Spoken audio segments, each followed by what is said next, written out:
Le dernier quart d'heure de Smart Bourse, chaque soir, c'est le quart d'heure thématique. Le thème ce soir, c'est celui de la gestion thématique en général et plus précisément du thème de l'économie numérique dont nous allons parler avec Ronnie Michali, président de Galilée Asset Management. Bonsoir Ronnie. Bonsoir Grégoire. Merci beaucoup d'être avec nous et de venir régulièrement, je le rappelle, chaque mois pour décrypter avec vos outils d'analyse et de valorisation ces grandes thématiques qui font l'avenir, pour dire les choses simplement. Un mot quand même de l'actualité de la gestion thématique vous concernant, Ronnie, et c'était la conviction que vous partagiez avec nous dès le départ, quand on s'est vu les premières fois autour de ces micros, Ronnie, la conviction qu'on peut faire de la gestion 100% thématique, et notamment sur la base d'ETF, qui restent les instruments peut-être les plus simples, les plus évidents, en tout cas qui font partie des instruments les plus simples et les plus évidents pour s'exposer sur ces grandes thématiques, Ronnie.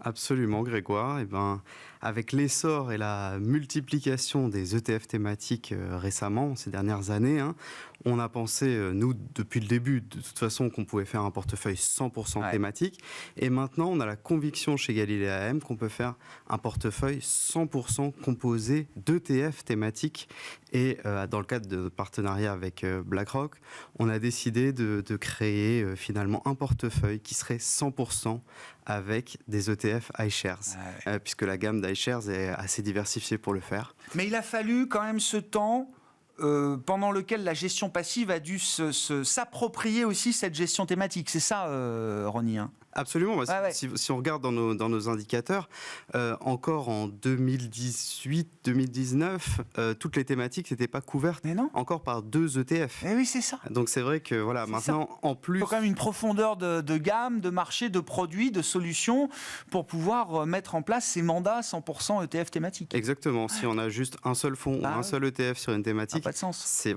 faut qu'il y ait un vrai gisement. C'est l'essence du codex. Donc en plus des portefeuilles prudents, équilibrés et dynamiques, on a choisi de créer un portefeuille 100% thématique qui par essence est dynamique puisque c'est des actions. Très intéressant, mais ça raconte, je trouve, l'évolution de l'industrie et notamment de la place que représente cette gestion thématique aujourd'hui, y compris dans la gestion indicielle. On parle avec vous donc de l'économie numérique, Ronnie. Avant de décrypter les fondamentaux de la thématique, je crois qu'il faut quand même la définir un peu, en tout cas la circonscrire. Parce que l'économie numérique, à un moment, en 2024, ça veut dire tout et rien à la fois. Absolument. Alors, l'économie numérique, à la base, c'est principalement les producteurs de hardware et de software. Et depuis l'émergence d'Internet, finalement, c'est essentiellement maintenant toutes les activités qui trouvent l'origine de leur activité économique sur Internet. Donc, principalement, on va dire maintenant, le e-commerce et les plateformes de réservation. C'est devenu indispensable dans la vie quotidienne.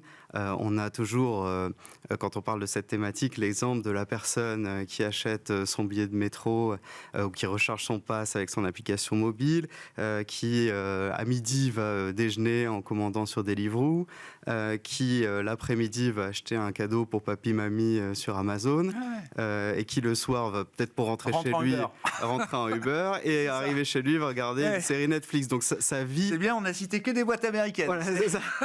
Alors, l'ITG principalement américain. Ça montre déjà un peu où se tournent les enjeux. Exactement. Mais disons que c'est réellement quelque chose qui va prendre une place et qui va rythmer la vie quotidienne de certaines personnes, notamment les urbains. Bon. Qu'est-ce qu'on peut dire des fondamentaux de la thématique, notamment quand on cherche à s'assurer que c'est bien une thématique globale, transversale, et qu'il ne s'agit pas d'investir juste sur un ou 2 secteurs, Ronnie? Absolument. Alors, on va regarder si la thématique est structurelle, internationale et transversale. C'est ça, quand on regarde les fondamentaux de la thématique. Et pour savoir si elle est structurelle, on va s'intéresser aux méga-tendances qu'il apporte. Alors, il y en a plusieurs. Il y a la digitalisation des habitudes de consommation, ça c'est très important. Il y a l'essor de l'économie collaborative, très important. Et aussi l'ubérisation. L'ubérisation, c'est finalement la constitution de plateformes numériques qui va mettre en relation directement des demandeurs et des prestataires. Donc ça, c'est les 3 méga-tendances qui portent la thématique. Et il y a récemment des tendances. Alors, les tendances sont conjoncturelles alors que les méga-tendances sont structurelles. Voilà. Les tendances, la tendance principale qui va porter cette thématique, c'est après la pandémie, l'émergence de ce qu'on appelle l'économie de la flemme. C'est-à-dire, plus besoin de se déplacer. On va commander tout de suite sans bouger de notre canapé. Et c'est vrai que cette tendance-là, on la connaît, elle a été accélérée, on va dire, avec le confinement. Oui, on l'a tous vécu pendant quelques semaines ou quelques mois de confinement on s'est bien dans la habitué. planète. C'est ça. Ouais. Exactement. Mais ça reste. Il y a une réminiscence de ce qui a été vécu par l'ensemble de la population pendant ces semaines et ces mois de confinement qui reste aujourd'hui dans les comportements. Ça reste un petit peu, effectivement. Comme je disais, c'est une tendance. Mais... Et donc, du coup, selon un rapport de l'ONU, si vous voulez, cette thématique économie numérique, elle représente aujourd'hui 15% du PIB mondial, elle croît 2,5 fois plus vite que le PIB mondial et elle devrait représenter 30% du PIB mondial en 2030 et ça c'est colossal comme augmentation. Ouais. C'est implacable comme démonstration. Alors, un mot peut-être sur le fait, le cyberespace, il est mondial, donc c'est une thématique qui est bien sûr internationale. La fracture numérique, elle est là quand même, il n'y a que 60% de la population mondiale qui a Internet, mais finalement, on peut considérer que surtout dans les pays développés, c'est une thématique internationale. Et transversale, alors bien sûr, il y a la vente en ligne qui est concernée, il y a la mode qui est concernée, il y a les jeux en ligne qui sont concernés, le paiement en ligne, les réservations. C'est plus rapide de dire qui n'est pas concerné. Voilà, exactement. Voilà, c'est vraiment une thématique transversale dans le sens multisectoriel. Qu'est-ce qu'on peut dire de la valeur de cette thématique sur le plan boursier ? Quelles ont été les performances historiques de la thématique, telles que vous la mesurez avec vos outils d'appréciation ? Et puis, est-ce que c'est cher aujourd'hui ? Alors, les performances ont été ces dernières années un peu mi-figue, mi-raisin. C'est en 2019, donc très bonne performance, plus 29%. 2020, plus 76%, bien sûr, c'est l'année Covid, donc bien sûr, ça en bénéficie. 2021, moins 11%, 2022, moins 36%, donc 2 années compliquées. Et 2023, plus 25%. Donc, on a eu bien sûr des années qui ont été... à la fois très bonne et très mauvaise.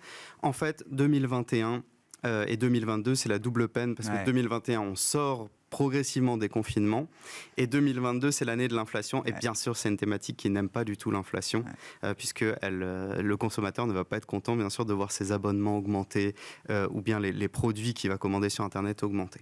Alors, on a un PER de 23 fois les bénéfices aujourd'hui donc, sur le marché. Une volatilité de 23%, ça c'est facile à retenir.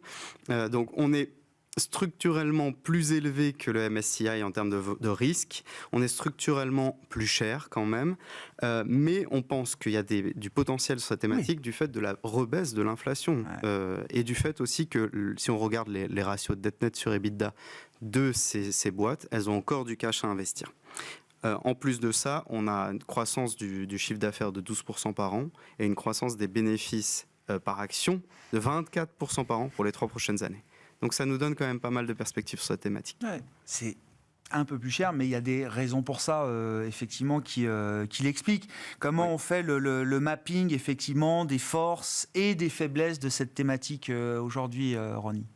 Alors les forces, bien sûr, la principale force, on va dire, c'est que la croissance de cette thématique est catalysée par l'innovation. Il y a plus de 10%. Si on regarde l'intensité d'innovation, c'est-à-dire la part du chiffre d'affaires réinvesti en R&D, elle est supérieure à 10%, donc c'est énorme. Il y a des thématiques où on est autour de quelques 2-3%. Ouais, voilà. C'est ça. Donc voilà, peut-être l'exemple qu'on peut donner, c'est les bots que maintenant vous retrouvez sur les sites de commerce en ligne qui vont personnaliser votre parcours d'achat, qui sont des vraies innovations qui vont quasiment maintenant essayer de remplacer un vendeur physique dans un magasin. Et je crois qu'il y a plus de 65% des Français qui nous disent qu'ils sont plus tentés d'acheter lorsque leur expérience client, lorsque parcours client est personnalisé. Donc ça, c'est vraiment le gros point fort, c'est une croissance qui est catalysée par l'innovation. Bien sûr, on peut regarder aussi les points faibles, parce qu'il faut toujours se remettre en question. Et là, il y en a quand même quelques-uns. C'est un marché, cette thématique est très concurrentielle. Il y a une concurrence qui est très très intensive, qui peut impliquer une pression sur les prix, bien sûr, qui peut impliquer aussi que les technologies obsolètes mettent de côté très rapidement les boîtes qui se font dépasser, qu'il y a très peu aussi de barrières à l'entrée, enfin dans tout ce qui est plateforme en ligne. Donc voilà, ça c'est un gros point faible. La sécurité des données, les cyberattaques, on en parle très souvent, je ne vais pas forcément revenir. Les émissions de gaz à effet de serre, quand vous commandez sur Alibaba, pour citer une boîte qui n'est pas américaine, quand vous commandez, bien sûr, en faisant venir un paquet depuis la Chine, bien sûr, ça augmente les émissions de gaz à effet de serre, sans parler même de Uber ou de Uber Eats, etc. Donc ça, c'est vraiment une problématique importante. Et enfin, le risque lié aux tarifs douaniers. Attention, Donald Trump a gagné hier dans le New Hampshire. Potentiellement, à partir de novembre derrière ces prochain. plateformes, c'est du commerce, et donc derrière le commerce, le risque de l'augmentation des droits de douane peut être un frein Exactement, important. Tout à fait. Comment est-ce qu'on investit dans la thématique ? Là aussi, c'est l'exercice à chaque fois avec vous, Ronnie, de pouvoir proposer quand même des solutions et des produits dédiés à cette thématique. Alors, c'est tout à votre honneur, à la fois dans le monde de la gestion passive, mais aussi dans le monde de la gestion active. C'est un peu ça la règle qu'on s'est fixée, Ronnie. Exactement. Il faut qu'il y en ait pour tous les goûts. Et on tient vraiment, on met un point d'honneur à ce que tout le monde y trouve son compte. On essaye de réconcilier ces deux mondes. Exactement. Alors, on a AXA Digital Economy en fonds, avec un gérant physique qui surpondère les actions américaines. Bonne performance l'année dernière, quand même, plus 32%. Je disais que l'indice de référence qu'on a reconstitué en faisait 25%, donc c'est quand même une bonne performance. Ensuite, chez Thematics AM, on a un fonds sur l'économie de l'abonnement. Attention, il n'y a pas que de l'économie numérique, mais il y a beaucoup d'économie numérique dedans et qui s'appelle Thematic Subscription Economy. Et enfin, puisqu'on parlait de BlackRock tout à l'heure, un ETF de chez iShares qui s'appelle iShares Digitalisation, dans lequel vous retrouvez toutes les actions en vue sur cette thématique. Mercado Libre, Shopify, Amazon, Netflix sont dans les premières actions qui sont dans cet ETF, et je pense qu'ils représentent bien la thématique, en tout cas l'univers, de manière efficiente. Merci beaucoup, Ronnie. Merci pour votre éclairage et l'analyse de cette thématique de l'économie numérique, ses forces, ses faiblesses, est-ce que c'est cher et comment y investir. Ronnie Michali avec nous régulièrement, chaque mois quasiment, pour décrypter ces grandes tendances, ces méga trends structurels et la manière d'y investir sur le plan boursier. Président de Galilée Asset Management, qui était l'invité de ce quart d'heure thématique de Smart Bourse ce soir.